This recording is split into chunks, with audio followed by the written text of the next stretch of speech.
Organizers today, I want to take this opportunity to thank all of you for coming down. I know it's a Saturday, and on a Saturday evening, most of us could be anywhere else except in the US. But you have taken the time and trouble to come here, and we are very grateful to be able to have you today for this event. We've organized this event at least twice in the last year. It was very successful. This event is actually a culmination of the weekly university programs that we conduct. And every week we try and touch on different topics of, if it goes on. Okay, is this better? Yes. Okay. So, what we try to do every week here on Thursdays is to try and discuss topics. No, actually this has too much feedback. I think this is better. This is alright. What we try to do every week, like I said, is to try and share with you all some very practical points from our spiritual and religious foundations. What is the point of speaking about spiritual life if it cannot apply to our daily life? That's the key. All of you who are gathered here may be interested in what happens to you after you die.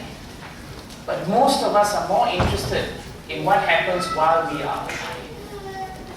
So we want to try and present the Bhagavad Gita and our Vedic culture in such a way that it becomes practical. If you can somehow or another find that the presentation today and the entire program today becomes practical for you, if it makes you think about the purpose of life, if it makes you somehow or other become more interested in trying to change your consciousness, then maybe we would have achieved some form of objective. So what I'm trying to do is, I'm going to share with you whatever that has not been plucked from the air. Whatever that I'm going to share with you today is actually from our scriptures. It's the scriptures known as the Bhagavad Gita. It's from the scriptures known as the Bhagavad Purana. And you will find at the end of the presentation that the scriptures of the world do not differ very much. They do not differ very much. In fact, you find that the principles are all basically the same. Okay? Now, before I start, I want to ask a very quick question or two. How many of you are actually studying in the US? Okay, welcome to all of you. How many of you are members of the teaching faculty? Very nice. Thank you very much for coming. How many of you are visitors who have come through because of friends, families, and whoever else? Okay, that's great. So we have a motley crew here of many, many persons coming from all walks of life. That's nice. Okay, let us start. The topic today, ladies and gentlemen, is actually about this word known as temptation. And the topic that has been given to me is actually deceiving temptation. Can everyone see this clearly enough? You can, right? Okay. If you can't, it doesn't matter, you just have to hear. Now, temptations and deception. Why are we speaking about it today? Because the nature of temptation is something that we should understand. In the Bhagavad Gita, and this is in the 2nd chapter, 60th verse, Krishna very nicely tells to Arjuna that Arjuna, please, you know one thing. The senses, they are very, very strong. Not only are they strong, but they are impetuous, which means they have a life of their own. Arjuna is told by Krishna that the senses are so strong that they can carry away the mind forcibly. And the mind of who? Every living entity. Anybody's mind can be distracted from a goal. Such is the power of the senses. Krishna also tells Arjuna that even a man of discrimination, a learned man, a man who believes he's in control of his life, he can also find it very difficult to control his mind. And I think Bhagavad Gita is not very far from the truth. If I ask all of you seated here today, just for 1 minute, can you all try very, very hard not to think about elephants? The first thing that comes to mind is the thought of an elephant. It's the nature of the mind. Whatever the mind is told not to do, very often the nature of it is to do exactly what is told not to. In fact, the challenge normally in society is to go with the flow of actually telling the mind what to do. Because very often if you say, for example, I want to come and hear the lecture today, your mind may give you very favorable arguments why you should come. The fact that all of you are here is very encouraging. It means you have more control over your mind than most people because you have decided to follow what you decided. The mind and you are different. That is what the Gita says. But the Gita tells us that you are in good company if you were to suggest that the mind is very difficult, because the Gita says so. The mind has this capacity. The mind has this temptation. It gives you the temptation to do one thing. It always tries very hard to distract you from your goal and objective. For example, we are all distracted by the children who are crying. Aren't we?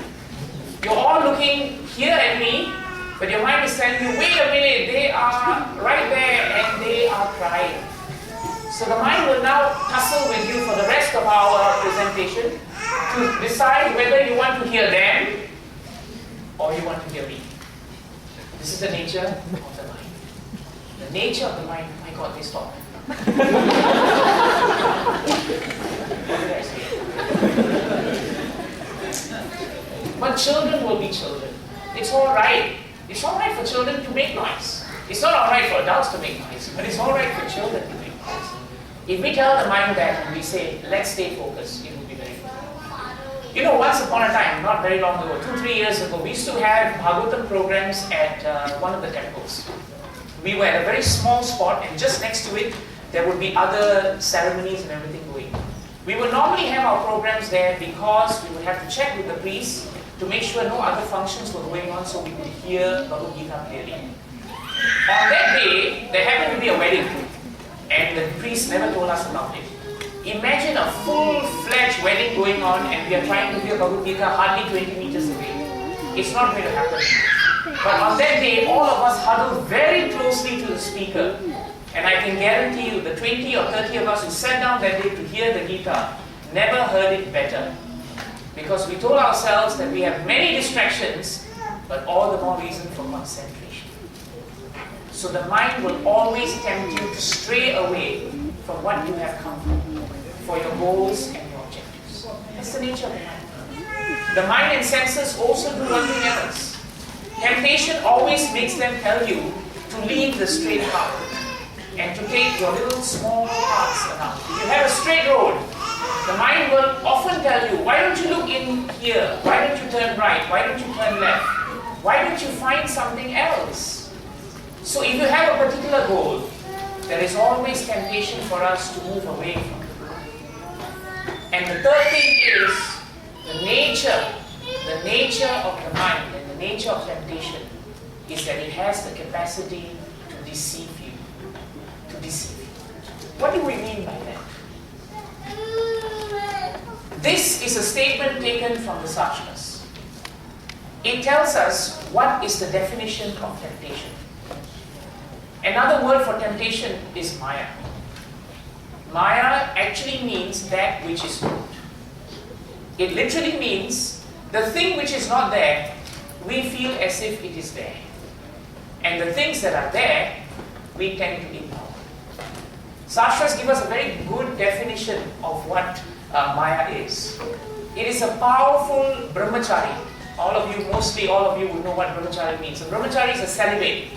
He's someone who doesn't want to get married. So supposing someone comes and tells you that Maya is like a powerful brahmachari's son drinking water from a mirage, you would have to think about the statement carefully. One, a brahmachari cannot have son. That's why he is a brahmachari. And two, you will never get water from a mirage. That's why it is a mirage.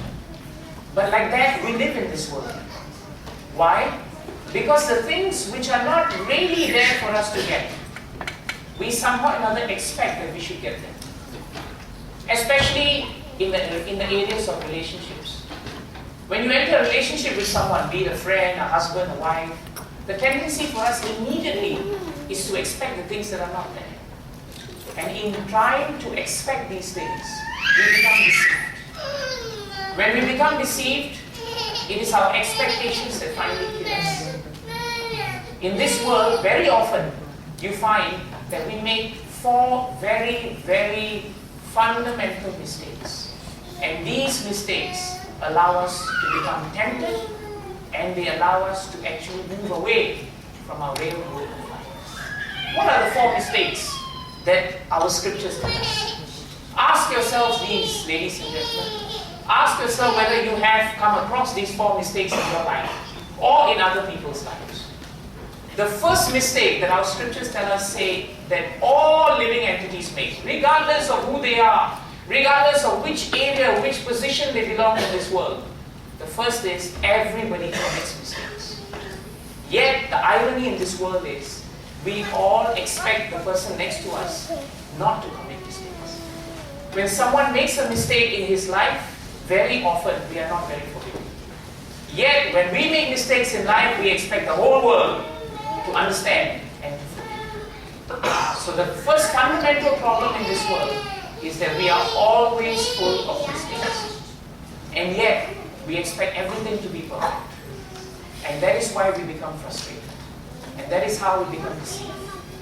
Second mistake, or rather second defect, is that we all become disillusioned. We are all in a state of being illusioned. Illusion simply means we actually think and behave in a manner that seems to mean that we will live forever. In the Mahabharata, Yudhishthira Maharaj is asked this question. He's asked this very famous question. What is the most wonderful thing in this world? All of you may have heard of this. Some of you may have heard of this. But sometimes you may have asked yourself this question. What is the most wonderful thing in the world? And Yudhishthira Maharaj very nicely replies that the most wonderful thing in this world is that every day, everyone is dying. Someone somewhere is dying. Yet those who live actually believe that they will live forever. That is the state of our lives. We actually believe when someone dies. We go to their funerals, we talk to them, we express our condolences, but very seldom do we leave actually thinking, you know what, it could be my turn. We don't think that. It never strikes us. At the bottom of our hearts, we always believe tragedy can strike other people, but it will not strike me. It can't happen to me. You know, I'll have this luck with me, I'll have this fortune with me. But we don't realize in doing so, we are illusioned. The third mistake, or the third defect in this world, is that everybody has a cheating propensity. In other words, even if we don't know something, we will behave as if we know everything. Very often in this world, even if we can try and give an impression to someone that isn't true, we have a chance to do it. The Shastras tell that to us in a slightly more crude way. They say that if a man comes across $1 on the street and if no one is looking, he'll pick it up and put it in his pocket. Of course, if someone else is looking, then he'll be more civic-minded and return it to the owner of someone else. Because in everyone, there's always the propensity to try and cheat, to get away with it. But we don't realize by doing that, we are actually being deceived. The fourth defect that Shastras tell all of us, that all of us actually possess, is actually that we all have imperfect senses. If I were to off these lights today, none of you can actually see very well. But the amazing thing in this world is we are always saying that if we don't see something, we cannot believe in it. And therefore, in that way, very often we say, I cannot see the Supreme Being, therefore I can't believe Him, or believe in His existence. But if you were to off the lights, you will realize how imperfect your very material eyes are. We all need help, because all our senses are not perfect. If only we could accept the 4 defects of life, then the temptations of the world will not deceive us. But very often, we do not accept them. So this is the starting point, that there are 4 defects to a living entity. And because there are 4 defects to all of us, our journey in life is mistaken. We actually begin a journey of life thinking that the objective is what we will achieve. If I were to ask each one of you today, what is your objective in life? What do you want out of life? You will give me the same answers, each and every one of you. Everybody will tell me that I want to be happy in my life. There are only 2 kinds of people the scriptures tell us who will not tell you that they want to be happy in their lives. One is a madman. A madman will never say that he wants to be happy. The other is a dead man. A dead man will never say that he wants to be happy because he's dead. Everyone else who is normal will always say 2 things. I want to be happy, I want to be peaceful, and I want to have that happiness and peace. That's the reason why we go to work. That's the reason why you study. That's the reason why you have children. That's the reason why you earn your money. That's the reason why maybe you're seated here. That's the reason why you go out on a Saturday night. Everyone is looking for the same thing. The only difference is the package. How and in what form this happens. The Shastras tell us that every moment of happiness in this world, which is not connected to the Supreme, which is material, you will have an equal, if not more, moment of sadness. That's the equation that the scriptures tell us. And that's the frustration of our lives. How many of you have sat for exams? I'm sure most of you can agree with me. When you sit for exams and you have that last day when you finish your examination, not results, when you finish your exams and you put down your pen, how do you feel? I remember when I had exams and I finished it, I remember feeling completely happy. I didn't care about results, frankly, at that point of time. All I was worried about was, can I finish my paper? And when I finished it, to hell with the results. Let's worry 3 months later. Doesn't matter now. At that moment, the happiness that I feel, I cannot explain. It's completely blissful. And the idea of the next day waking up and knowing you're a free man because there are no exams and you have 2 months, 3 months to relax and enjoy is liberating. It's actually liberating. But when the 3 months are up and you come to realize that there's only 2 days, 3 days before exam results are being announced, that's when most of us start praying very hard. That's when we tend to attend temple services much more. That's when our parents wake up and find out, what happened to my son and daughter? They've become very pious. That's when we make all kinds of deals with the good Lord. I remember when I took my O-levels and when I did quite well in it, my father comes up to me and tells me, my dear son, I have prayed that you would get good results, and therefore, now that you have got good results, you have to go to a temple and break 100 coconuts. So I asked him, Father, you prayed. Shouldn't you be breaking? I thought that's the deal.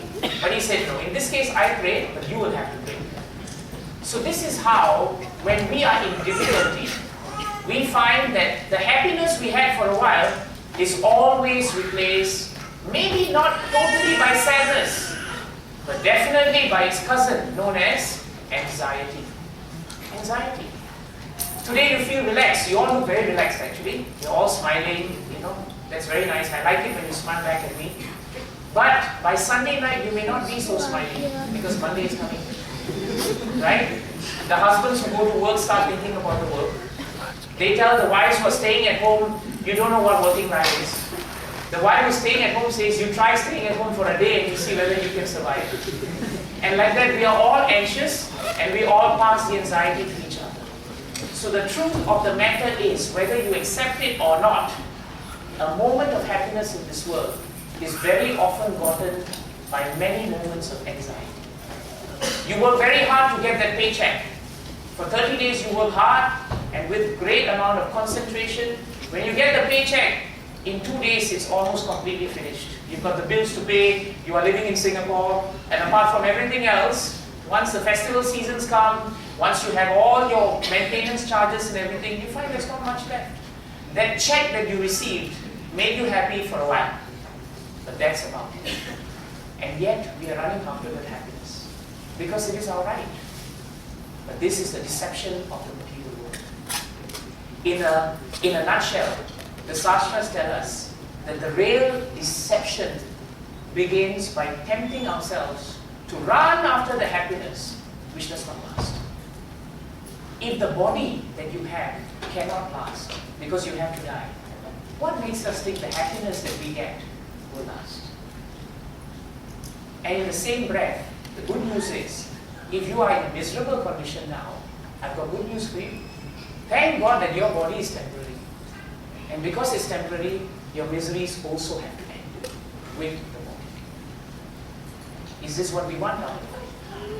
I remember when I was very young, I kept looking at everyone who was happy. Then I looked at the same person again and I found that they were anxious or they were sad.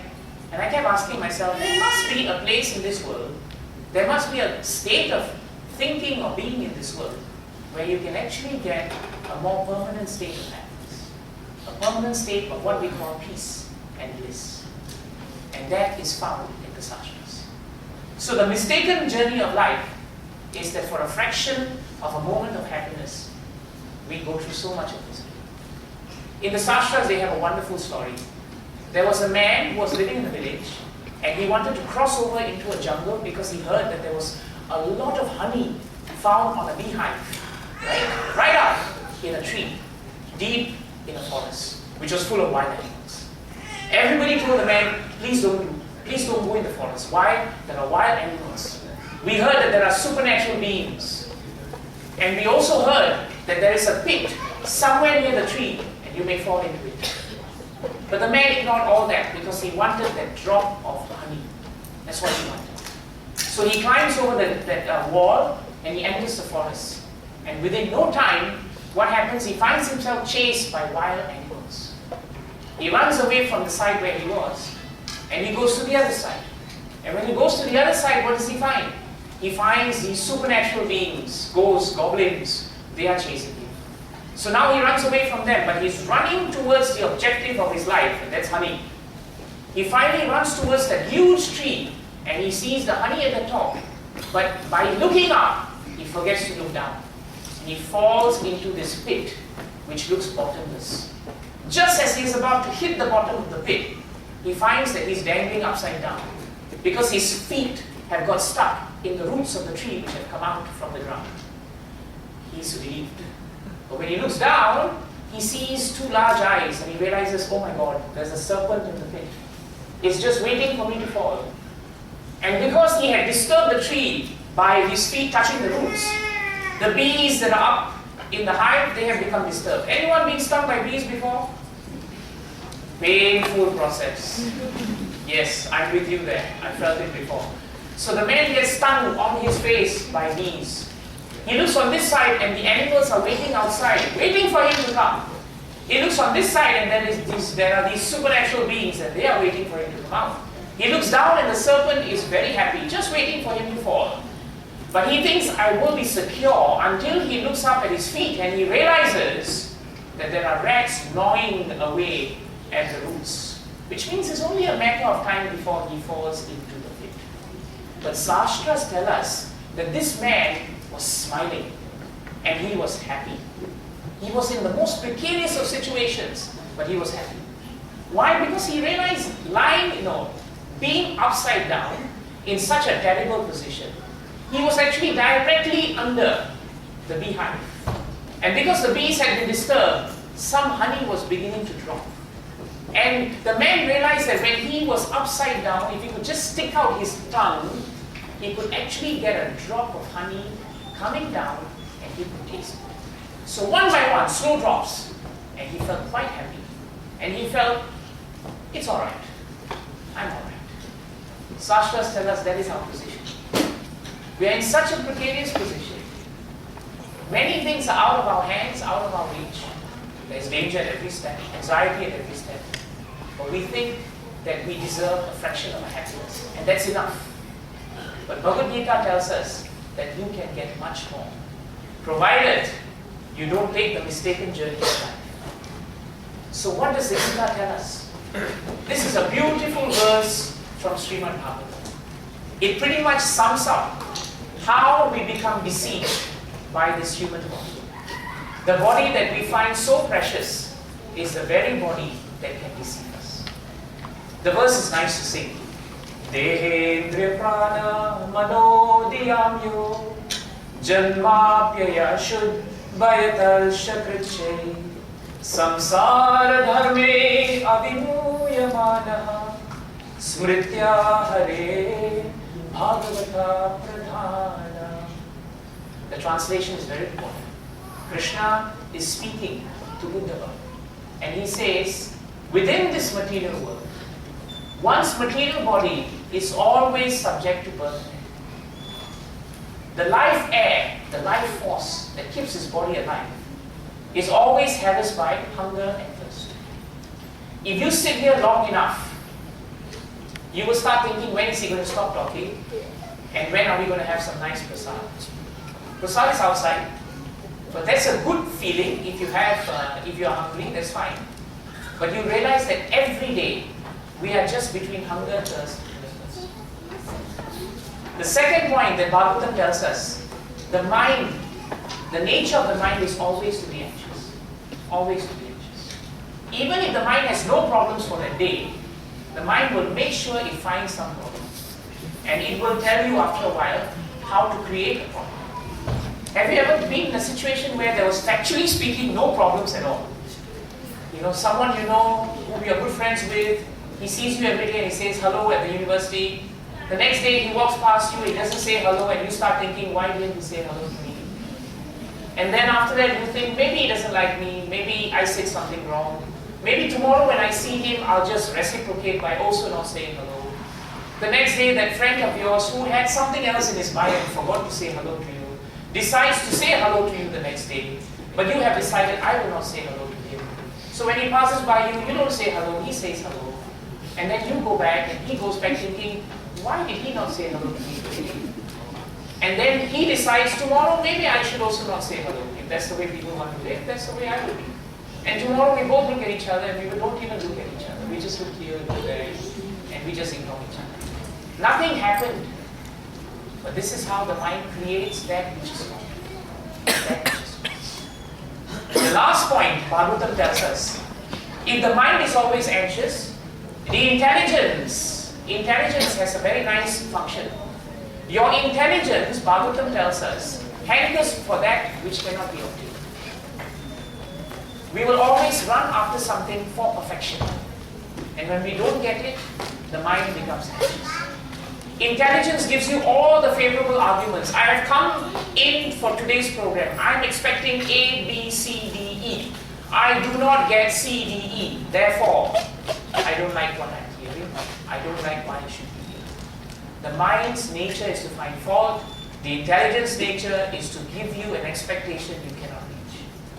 And when you have mind, intelligence, and when you have the body that is subjecting you to struggle, the entire package is a big struggle. By the end of your life, by the time you reach old age, Bhagavatam tells us that your senses become so exhausted that you really feel old. Is there a way to stop this deception? Yes. While we present to you the problems, we also want you to know the solution. The solution, all our scriptures tell us, is very simple. We should not become bewildered and tempted by other goals in life. If we do, we forget the real goal. One who is constantly trying to remember the lotus feet of the Supreme Lord. Even while he performs all his duties, he becomes peaceful. That's the verdict of the scriptures.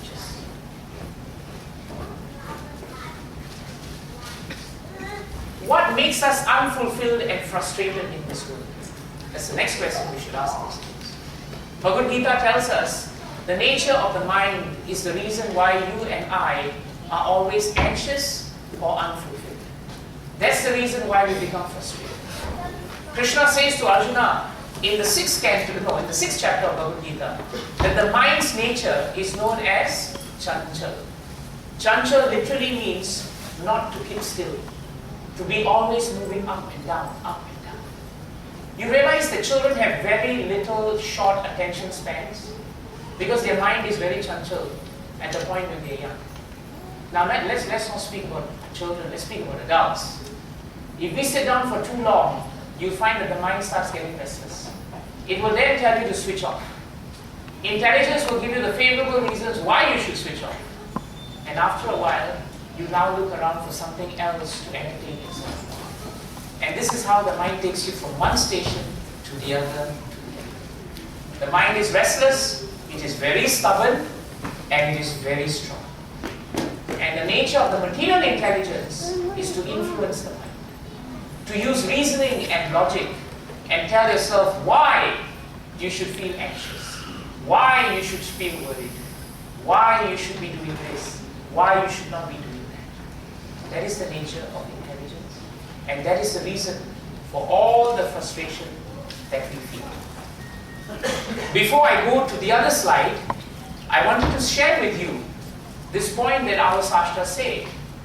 Whenever you are undergoing any form of temptation in this world that takes you away from true peace, you'll find that temptation has 6 cousins. Sometimes they're called attendants, sometimes cousins, sometimes brothers, but they're always related. They're always related. When we want something, we like something, our senses look at something, and the mind tells the senses, go and get it. That is the meaning of lust. When we see something, we want it. When we see someone having something more than us, it is natural for us to want it.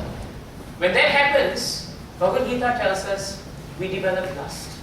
Lust simply means a great desire to possess something. Very often you will find in your life that what you want is not always what you want to achieve or can achieve. And when that happens, what happens? You become angry and frustrated. Because you cannot get something, you're frustrated. Or you find the favorable arguments to denounce that particular object. Like the sour grapes and the fox. You remember?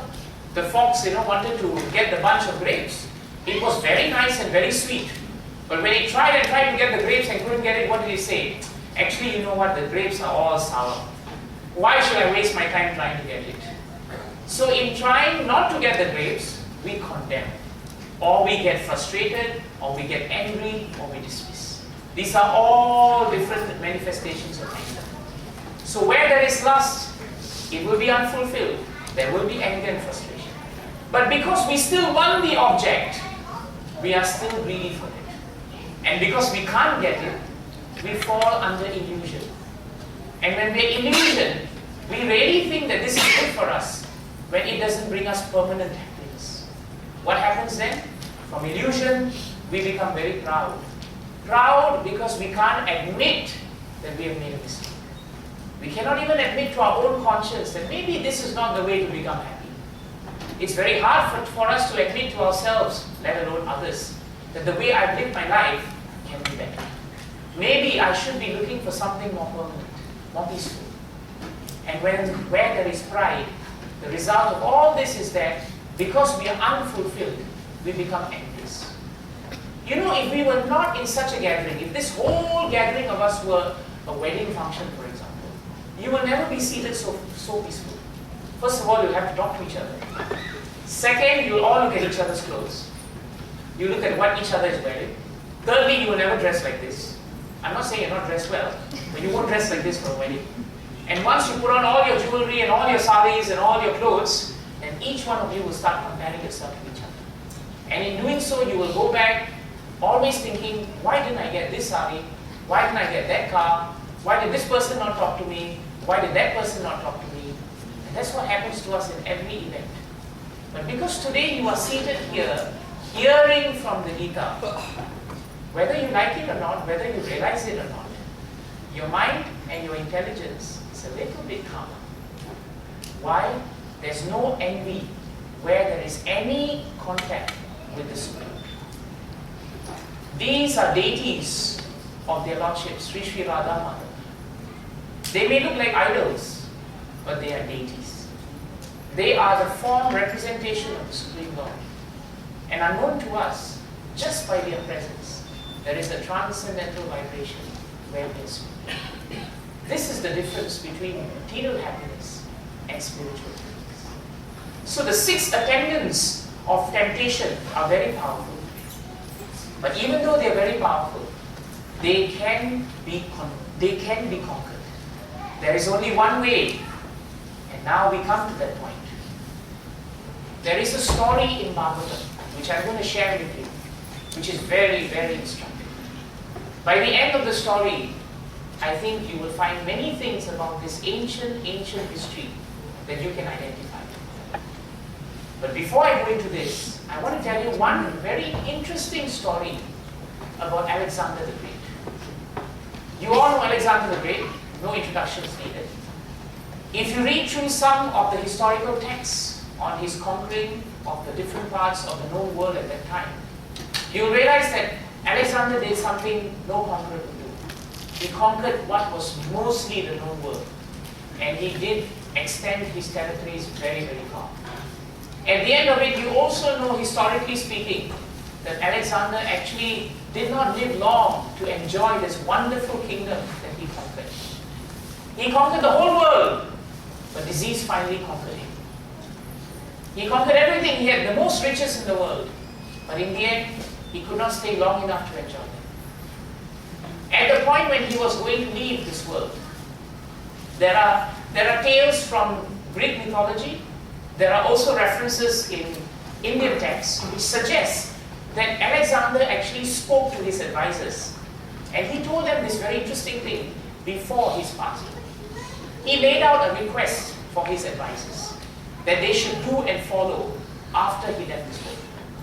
He said, after I've left this world, after I've died, I want you to do 3 things for me. The first that you must do is put me in a coffin and bring me out befitting a king into the streets. Let everyone see.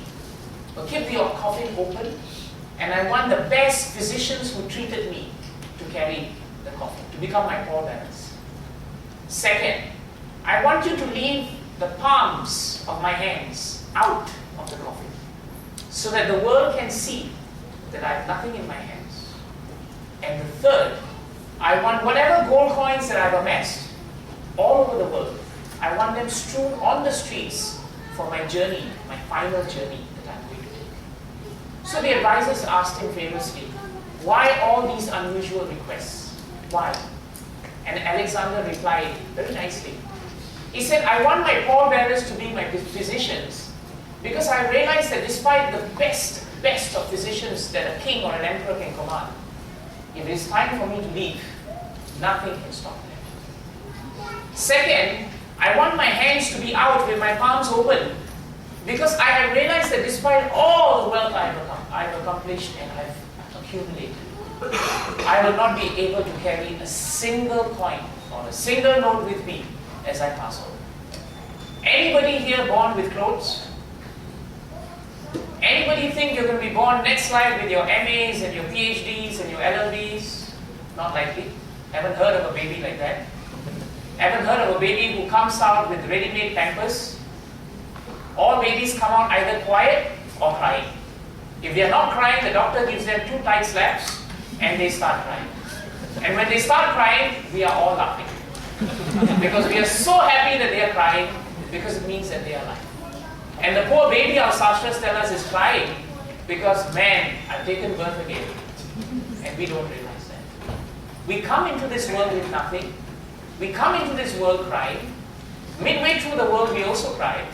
And very often, by the end of the world, or by the end of our life in the world, we are also not smiling.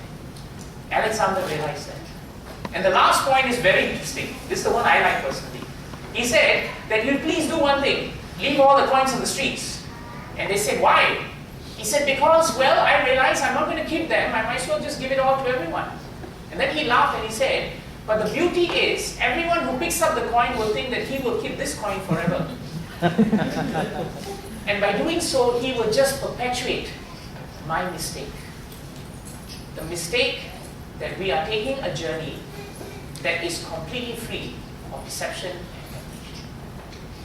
Now, let us start the ancient history of this great king known as Puranjana. Right?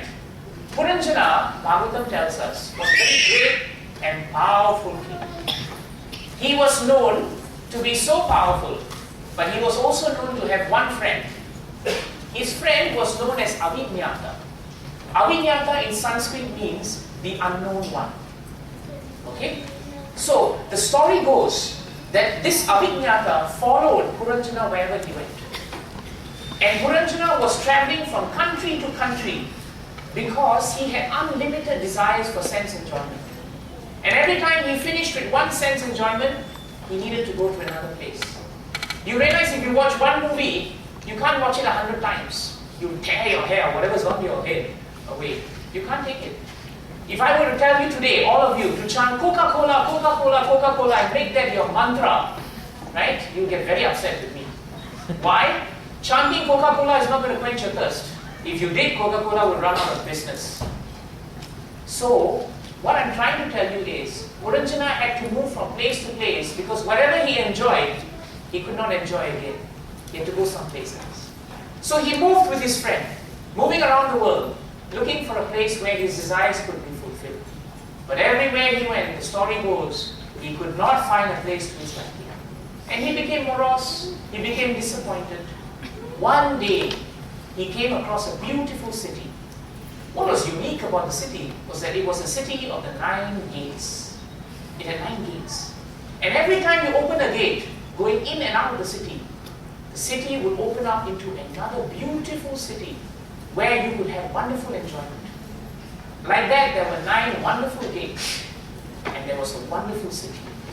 Bhagavatam tells us the description of the city was very nice. It was very peaceful. It was surrounded by beautiful walls, parks, gardens. There were reservoirs. There were non-violent animals. It was the perfect place for Puranjana to settle down and enjoy. So Puranjana then decided, this looks to be a very nice place to stay. So what does he do?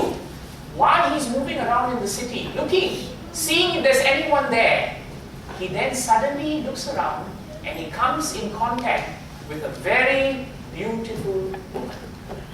There she is. She looks beautiful, I think. But there's something about her that also looks a bit cunning. By the way, I didn't do the slides, so I'm looking at them as you are looking at them too. Puranjana comes in contact with a beautiful maiden, but she is not an ordinary person.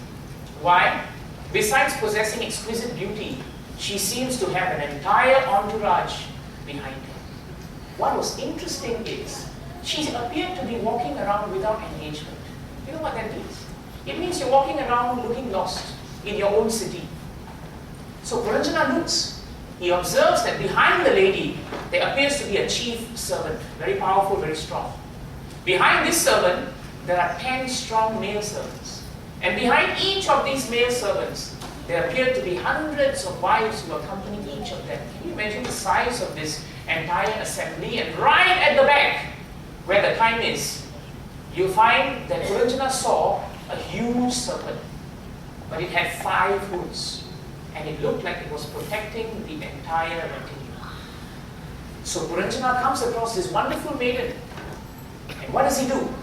Naturally, he becomes attracted to her. In those days, if a man was attracted to a lady, and vice versa, they were quite straightforward to make their feelings known. They did not move around, they did not move indirectly, so Puranjana was very direct.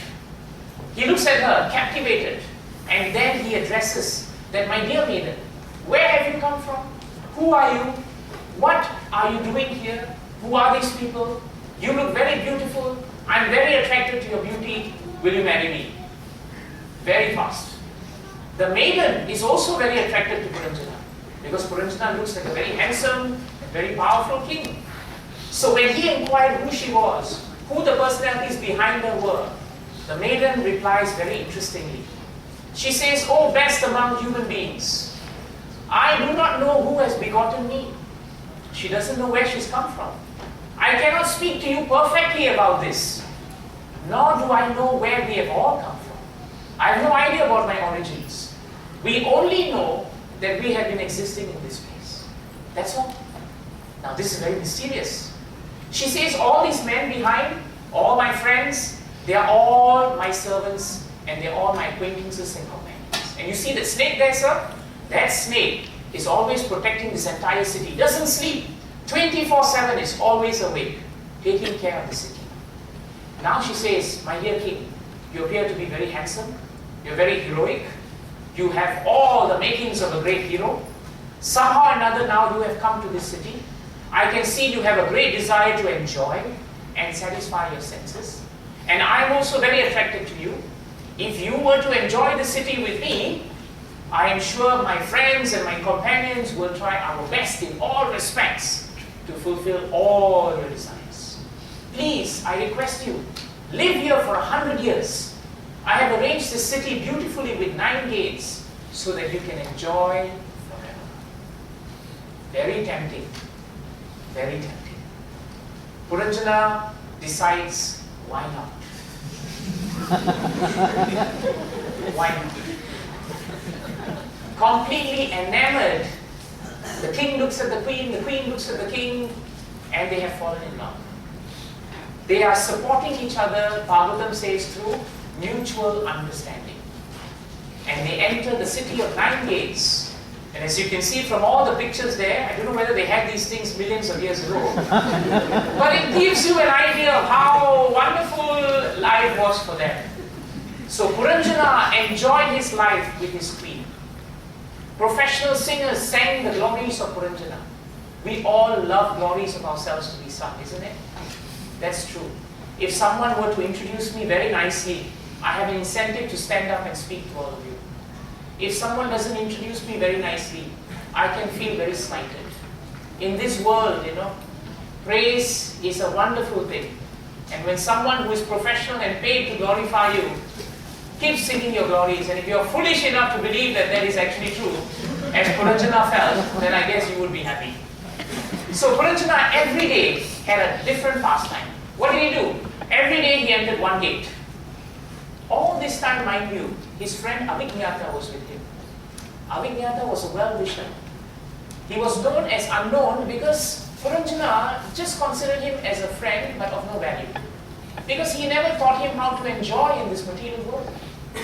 Have you had friends who are actually your well-wishers, but because they're not attractive in some form or another in this material world, you tend to ignore them. You tend to put them on the back burner, so to speak. You tend to be attracted to things which are more attractive immediately. But sometimes true friends are friends who will stand by you when things get really difficult. So at this moment, Puranjana had no value for Avijñata. But Avijñata followed him wherever he go, looking out for him, witnessing his activities. Puranjana just didn't care. Sometimes he would go to the 9 gates and enjoy. Sometimes he would go to the private home. And when he went to the private home, what would he do? He would just sit down there with his chief servants. And at that time, he would experience satisfaction and happiness. Why? Because he would be seated with his wife and his children. So having so much nice enjoyment, Puranjana gradually became implicated in what we call different types of mental options. He engaged in different kinds of fruitive activities. And in that way, Puranjana became completely under the control of intelligence, material level. And he became cheated. He forgot that all of this will only be for 100 years. That's the part he didn't hear. He just heard the part where, let's enjoy. But he thought 100 years is a long time. We'll cross the bridge when we come to it. Isn't that what we always say? Puranjana said the same thing. Puranjana became so attached to his wife, when she stood up to drink, he would drink. When she sat down to dine, he would dine. When she chewed something, he would chew it. When she sang, he would sing. If she was happy, he was happy. If she was sad, he was sad. If she walked, he walked behind her. And in that way, Puranjana lived his life. When you're very close with somebody, you find that that's how the nature of the relationship is. You tend to replicate each other. And each person thinks, I'm bringing that person happiness. But we don't realize that both of us are in the net, and we will never be freed from it. Like that, 100 years passed, and because of his great attraction for her, when she was happy, his happiness was there. But if she was upset, he became upset. This is the difference between happiness and bliss. Bhagavatam gives us a very nice definition of happiness and bliss. Happiness is that state of being where your happiness is actually dependent on an external person or object. You want to go and watch a movie, but you want to watch it with your best friend. Last minute, when you're waiting there at the movies, your best friend calls and cancels. Half the fun is gone, isn't it? In fact, even though the movie may be good, the kick was to sit and see it with your best friend. And this is how our happiness is. So when we become attached to the objects of our happiness, you'll find if that object doesn't make us happy, we will fall with that object. Bliss has a different definition. Bliss says happiness that is not dependent on an external, temporary circumstance or object, but that happiness which is dependent on something which is eternal. That will give you permanent happiness. Puranjana did not get permanent happiness, but he was happy anyway. And in doing so, he forgot that time was passing. Days were